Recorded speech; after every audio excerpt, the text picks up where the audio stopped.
Hi guys, it's Mack Million within the dark room with Mack Photos. Thanks for joining me for this episode.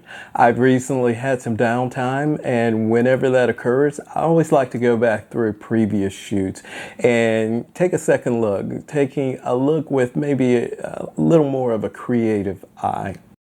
I've recently done that, so I'd like to walk you through kind of the process of how I do that and the compositional rules I use to do that. So with that said, let's hop on over to Capture One and take a look.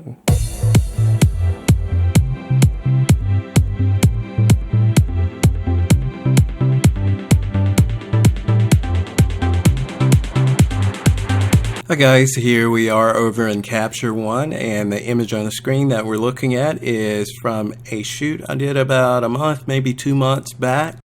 I've recently had some downtime, and whenever that happens, I like to go back through previous shoots and take a second look at them. This particular shoot was a brief shoot, only about a 20-minute shoot. I think I had a total of 186 shots from this shoot. Of that 186, I identified 23 shots, which would be key shots, are those shots that pretty much right out of the camera as they're imported. They require little editing. You're able to do edits and get it back to the model, the subject, or the client fairly quickly. I think I narrowed those 23 down to 10 images from this particular shoot, so fairly productive shoot. Now, afterwards, so a month later, 2 months later, and whenever I have the opportunity, I like to go back and really take a second look at some of the images that were captured. And when I do that, I really approach it with more of a creative eye, or look at the images, keeping in mind the rules of compositions, rules of thirds. Now, this particular image, I remember during the shoot, this model has this beautiful flowing hair. I wanted to capture that, and at the time she gave this look that I really liked. So I captured that look really quick. I was using a 90mm macro lens, really didn't have time to back up or compose or recompose the shot here, but I did capture that look that she was giving me there. So this shot didn't make it as one of the initial key shots, but as I was going back through, I remembered kind of the idea I had in mind as far as the hair flowing down and this particular look that she gave. So as I'm going through, taking a second look, there again, keeping in mind the rules of thirds and composing shots, I began to see this as a potential shot. Now what I'm going to do here is I'm going to begin to change the angle on the shot. And the reason I'm changing the angle of this shot is because, here's a key note here. Keep in mind the human eye perceives things naturally from left to right and from top to bottom.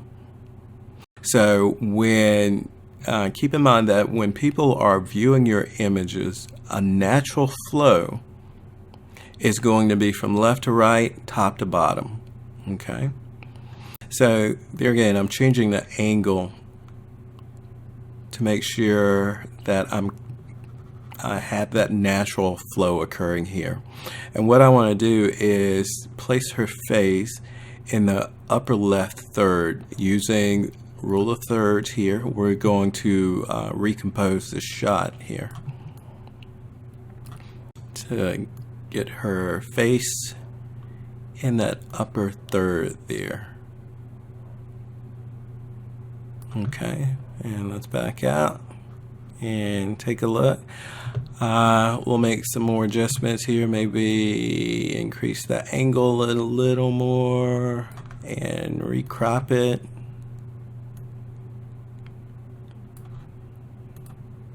Okay, so the crop I ended up with was this particular crop.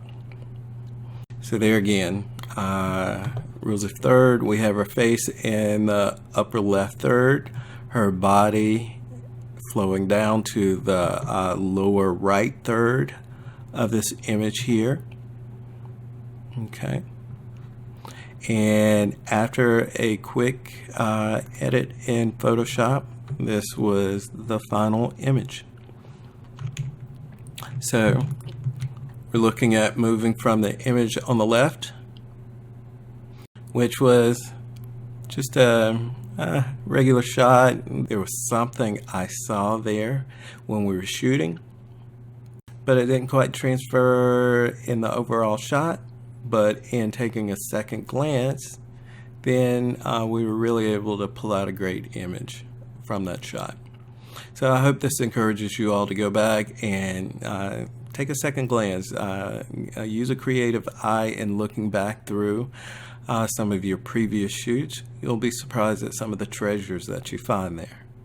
As usual, I hope this episode has been beneficial and that you go back through and take a second look at some of those old shoots you've done. I promise you'll have a blast and you'll learn some things that you'll be utilizing on your next shoots.